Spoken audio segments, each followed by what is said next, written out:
A couple weeks ago, I tried playing Baldur's Gate 3 as a randomly determined Disney princess, and you guys loved it. In fact, you guys loved it so much that now half my comment section has turned to build recommendations for future playthroughs, and the other half has keep telling me that I played Elsa instead of Snow White. But you guys asked me to try again, and I really enjoyed the last one. So once again, here I am, attempting to beat Baldur's Gate 3 on Honor Mode as a randomly determined Disney princess. But this time, I won't be using any mods besides character customization ones, and a dress mod that you'll see later. Trust me when I say, this one's going to be a lot different. So I hope you enjoy, as this was very fun to make. Once again, we can spin the handy-dandy wheel of Disney princesses to determine who we'll be playing as. What do we get this time? Princess Merida, huh? I just need to go and watch Brave. Be right back. Okay, so that was the movie. One thing I can say about Brave is bears. That one word sums up this movie. That's it for things I have to say about the movie. Thankfully, there are a lot of bears in Baldur's Gate 3, so we can make this work. Wait, no, that's not what I meant. Get that off the screen! What's also important about Princess Merida is she's very cautious and mostly is willing to go solo, with her horse, which sadly, there are no horses in the game. Already, Princess Merida is very different from Snow White. She isn't like typical Disney princesses, and she doesn't admire self-righteous people. She's also one of the few princesses that isn't actively searching for a prince, and, for the most part, isn't interested in one. She's very skilled with a bow, so Ranger is a perfect class for her. It took almost 20 minutes in character creation to get a Princess Merida look, and sadly, I really felt disheartened when I realized you could not customize your eyebrows. There were no mods that allowed me to customize eyebrows. But for how it turned out, I think it looks pretty great, a little bit better than Snow White, or Mulan, as some of you pointed out.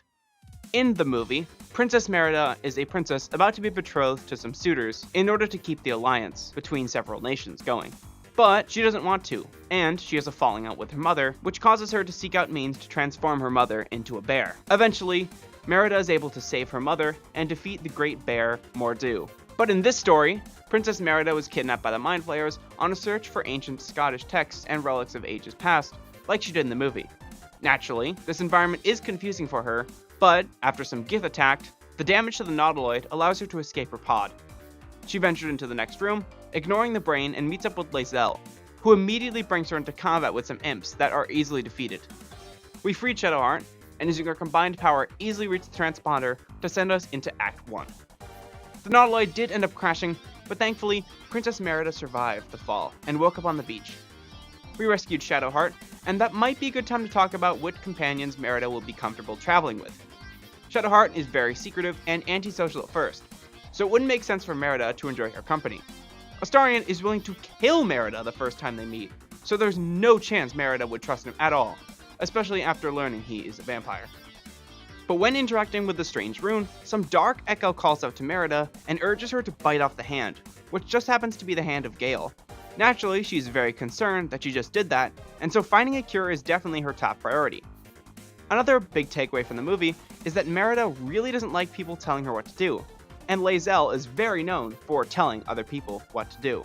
Even a self-righteous hero like Will is something Merida would be completely uninterested in. And realistically, that's all the initial origin characters that Merida could meet around this point in time.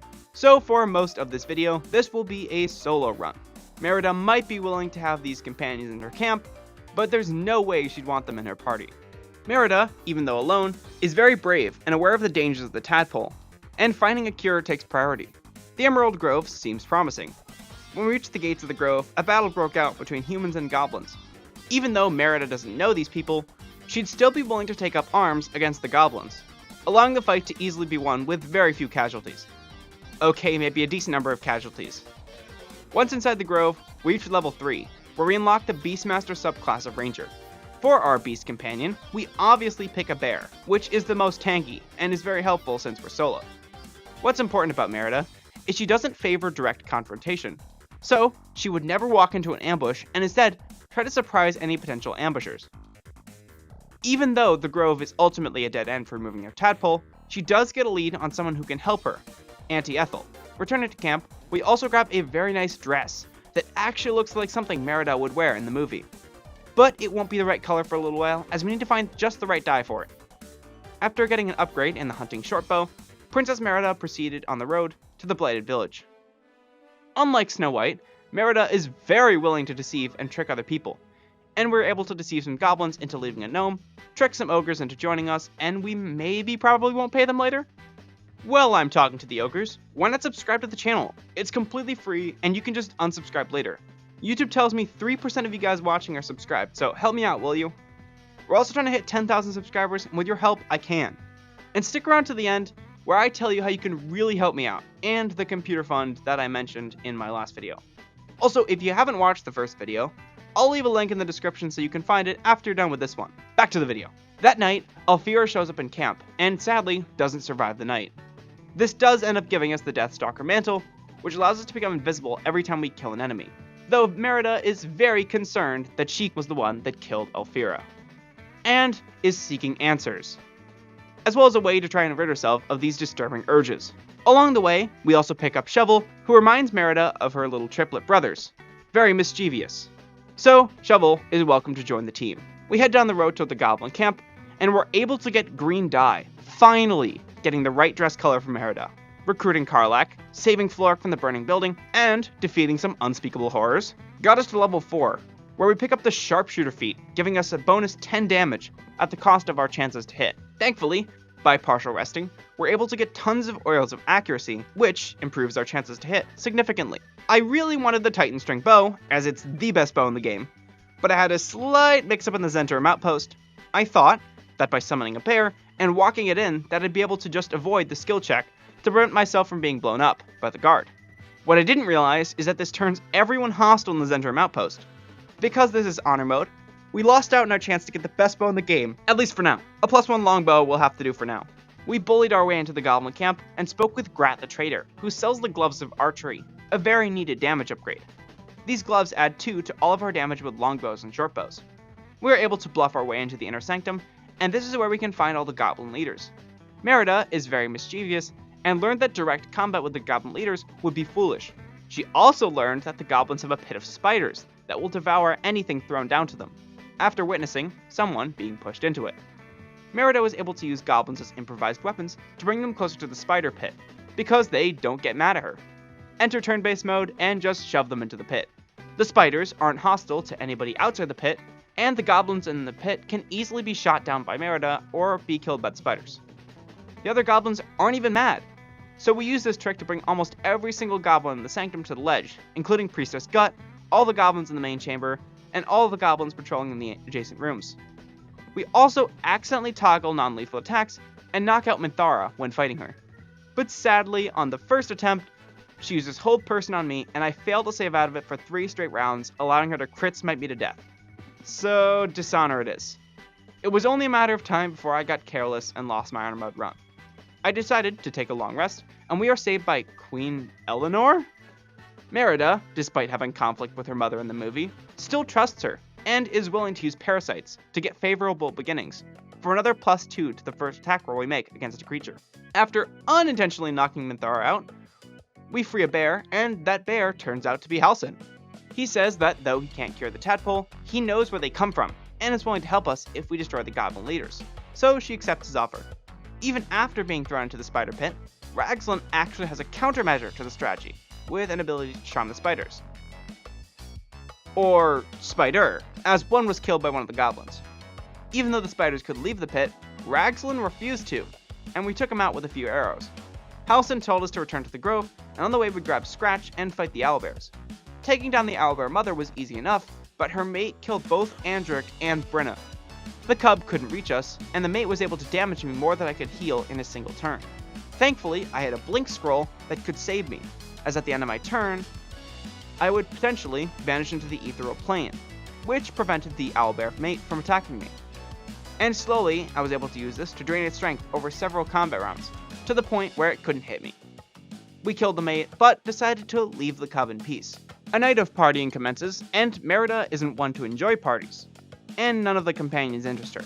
But we still aren't level 5, so we head into the swamps to meet with Ethel. She has someone else called Mayrina with her, who was the person her brothers were looking for.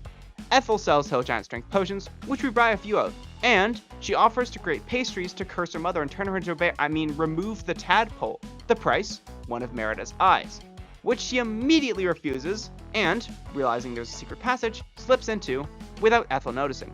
She sneaks past the masked servants, dodges the poison traps, and finds Myrkul. Using AC Invisibility Scroll, we're able to reveal Ethel and lower the cage with Myrkul in it. We start the fight with Shovel, who gets absolutely destroyed, but Ethel's masked servants don't have alert, allowing Myrkul to surprise them, and jump back up the platforms, forcing Ethel and the masked slaves to run in that direction. From here, we are able to shoot down all the masked slaves and use fire to dispel Ethel's clones. First attempt goes wonderful, as I get hold-personed and fail to save out of it for 4 turns before being killed. But on the second, after 25 rounds of endless kiting between the platforms, the masked slaves went down and Ethel surrendered. Because Merida is very negotiable, but still mischievous, Merida is able to negotiate the hag for her hair and Myrkul. We pick Dexterity, bringing her Dexterity up to 18.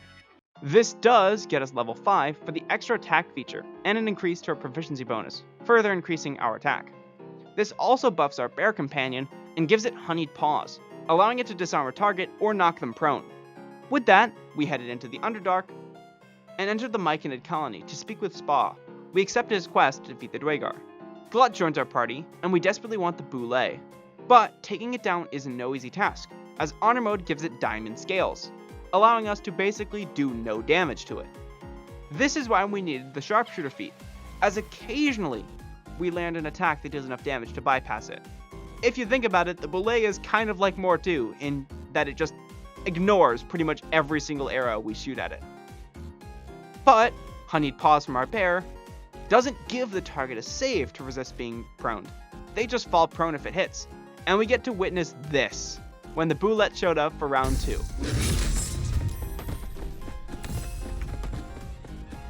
After bullying the Boule and chasing it around the Underdark for about 10 minutes, we finally downed it and reanimated it with Glut. Our next target was the Dwagar, and I prepped for the fight by feeding the Boule an elixir of Bloodlust.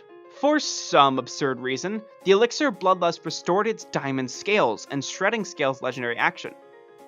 Only now I controlled it. This reduced all damage it took by 15, and it's no surprise the Dwagar didn't stand a chance, and were destroyed in only 4 rounds. After that, Glut told us that he was betrayed by Spa, and asked us to help destroy him. We can't really refuse him, or the Boule will just destroy us. Before taking on Spa, we destroy a redcap and become the god of several fishfolk, before crossing the lake to Grymforge, where we deceive a dwarf into letting us pass. Once we're there, we talk to Brithvar and hear that he isn't very satisfied with leadership, so we agree to help him deal with Nier, if we obtain explosives and destroy the scrying eye. The eye can be tossed into the lake, and we learn that a gnome named Philomene has explosives. Merida wants to prepare for the worst case scenario and steals the barrel from her, but lets her keep the rune powder vial and leave safely. Merida is awfully very blunt, and speaking to her normally would likely have resulted in issues or Merida being blown up. Philomene vanishes from existence, and we drop 2 smoke powder satchels by the rubble and blow it up to free Nier. After throwing the archer off the ledge, Merida remained up top, sniping enemies from afar while the rebels and absolutists battled it out. Nier was very easy to deal with, and defeating him and his company was almost enough XP for level 6, which we got after saving the gnomes. This gives us some extra health, and with basically everything done we wanted to in the Underdark, we headed into Act 2. The first encounter with the Shadows proved how dangerous the enemies are, as in just 1 turn, they killed both Megan and Lysandra. Our damage is still great, and we're able to destroy a shadow or 2 every turn. But this area reminds Merida a lot of the forest, so she's definitely going the right way. The survivors guide us to Last Light Inn, where we meet Jahira and a catatonic flaming fist who knows of Thaniel. To help Halsin, we need to track down his loot in the House of Healing. While there, we speak to the Strange Ox, and decide to leave it alone after seeing its disturbing vision. Merida doesn't really want to find out what that ox actually is.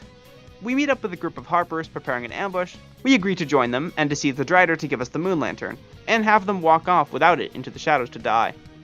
Talking to the pixie, we free it and get protection from the shadow curse. The pixie's spunky attitude reminded Merida of her brothers again, and the blessing allows her to reach Moonrise. Once we arrive at Moonrise, we talk to Lan Tarv and pick up the Titan String Bow, the best ranged weapon in the game, hands down. It deals extra damage equal to Merida's strength modifier, which is currently +5, but we'll get up to +8 soon. With that upgrade, we long rest and Queen Eleanor speaks to us that night, telling us to find the Heart of the Absolute, and end the power of the tadpoles. Merida would be willing to do anything for her mother, even though they don't get along sometimes. The next morning, we enter the House of Healing and read Malice's book, which gives us the opportunity to convince him to initiate the final lesson, which has his sisters brutally kill him, which was not mentioned in the book. Oops. On his corpse has the loot that belongs to Artculla, and we used it to wake him up in Last Light. He tells Halsin how to find Thaniel, and now we have to protect him while he goes into the Shadowfell to get Thaniel out. Thankfully, that XP got us level 7, which gives our bear the ability to dash and help as a bonus action. In order to keep the portal safe, we used a scroll of Wall of Stone and positioned several explosive barrels surrounding the portal. The wall did bug out and turn invisible, but it was there, and it would hold the melee enemies back. We did have to deal with the Harpers, but they're weak enough to keep busy. I do have to sacrifice Ursa and an ice method to get them close together, before using a fire arrow to decimate their numbers, allowing us to be victorious as Halsin returns with Thaniel after the next round. We return to camp and finally, Halsin offers to join us. Finally a character that makes sense for Merida to travel with, as he's very supportive of her without seeming obsessed, and is very willing to follow her leadership.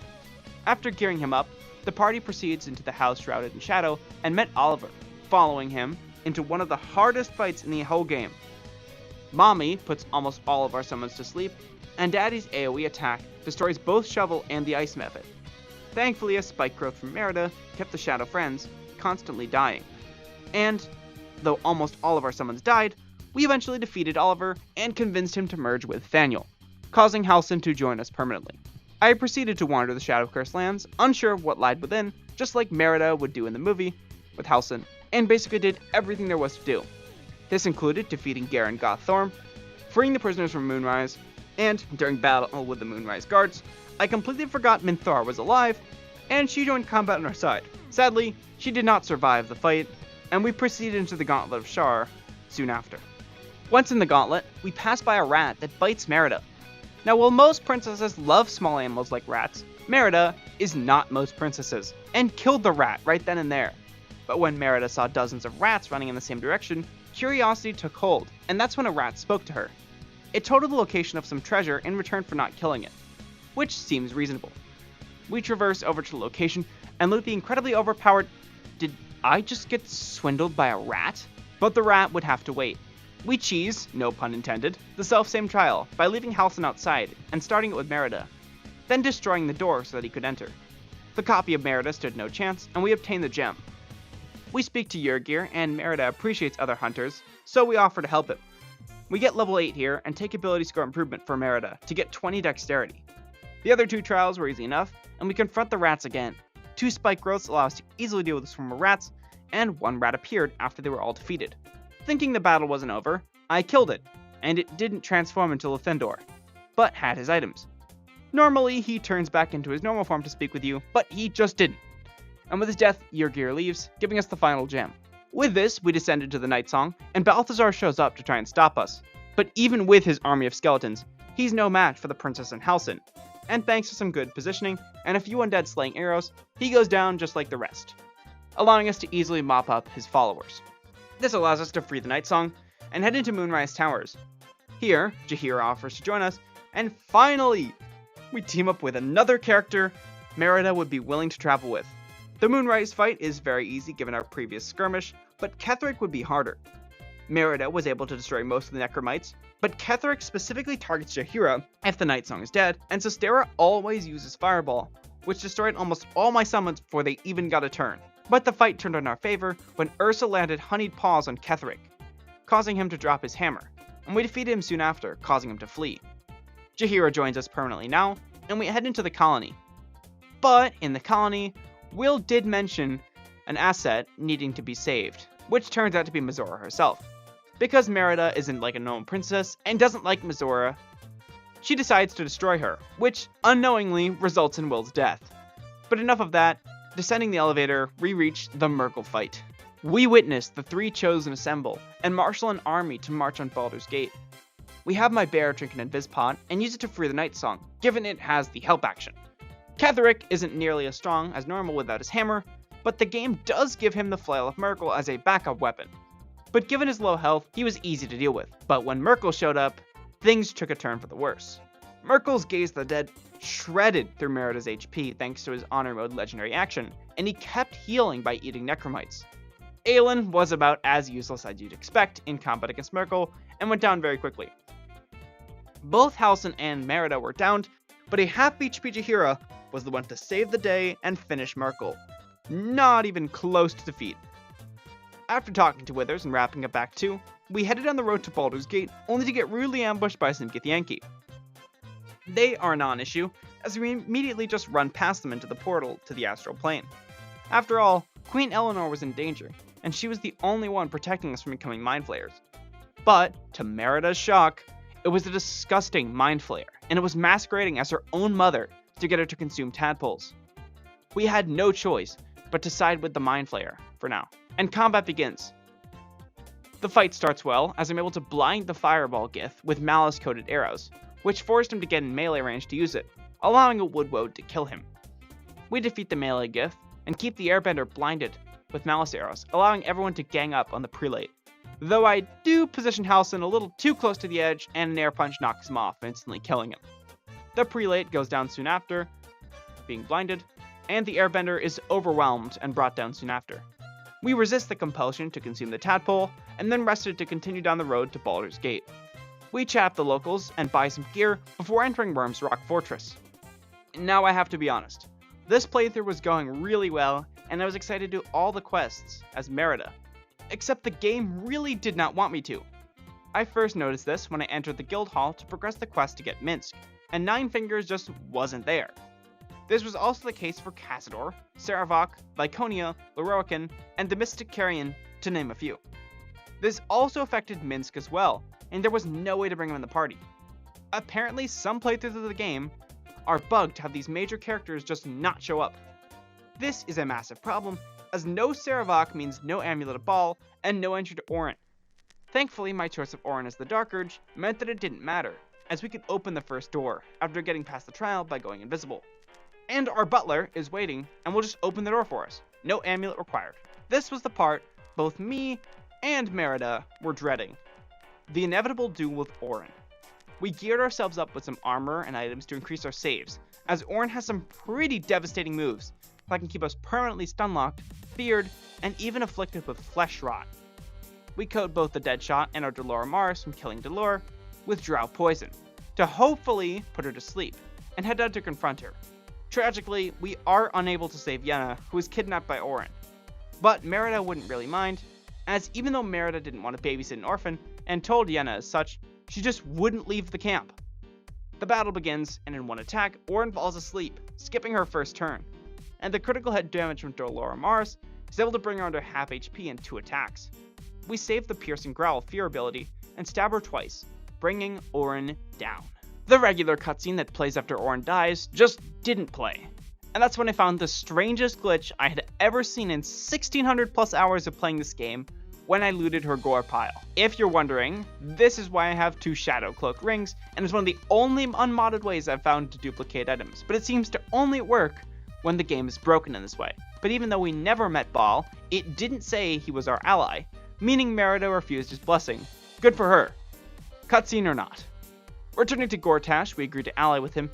As the Emperor points out, we need not honor if it doesn't suit us. Since Minsk wasn't able to be recruited, Karlach joined instead. We spent the next 8 hours completing any quests we could, given many of the major ones were impossible given the state of the game, allowing us to reach level 12 after blowing up the Steel Watch Foundry. With all the loose ends wrapped up, we descended into the Morphic Pool, took a swim, and confronted the Elder Brain. Failing every single roll caused the brain to become agitated and rise up to attack Baldur's Gate, but we are saved by the Emperor. Merida would never become a Mind Flayer, and because of the Emperor's deception, she doesn't trust him either. But Karlach volunteers to become one, and Merida isn't one to stop her. With the loose ends wrapped up, we turned invisible, skipped all the battles, because Merida would never want to fight a massive army in straight combat. Before climbing the brain, Karlach buffed Merida with fierce perilous stakes multiple times to improve her damage. Once combat began, Merida coated her weapons in crawler mucus, and used multi-shot arrows to decimate the countermeasures, and kill all 4 Mind Flayers in one turn. Though I will admit, it was kind of funny seeing the percentages to hit some enemies. Our allies were there to buy us time, as the countermeasures were very tanky, and they distract the enemies long enough for Karlach to get to the crown and channel the stones to enter the brain, where we easily defeated it in just 3 turns. Merida has so much already, and doesn't want to rule the world, as she allows Karlach to destroy the brain. Free from the dark urges, she and Halsin can finally have a happy ending, and maybe find the real Queen Eleanor. I do love a happy ending. I want to thank everyone that's been supporting the computer fund, as my laptop has been suffering so much from making these videos, and I hope I can get a new one to improve my videos like you've been asking for. If you've made it this far, you actually have helped the computer fund by watching this video. But if you want to help the computer fund, as well as get your contribution recognized, you can super thanks or become a channel member, but don't feel like you have to. Shout out to these wonderful people that have helped out with the computer fund. Also, please subscribe to the channel if you haven't, because it really helps me out. Thank you so much, and it's been legendary. See you later.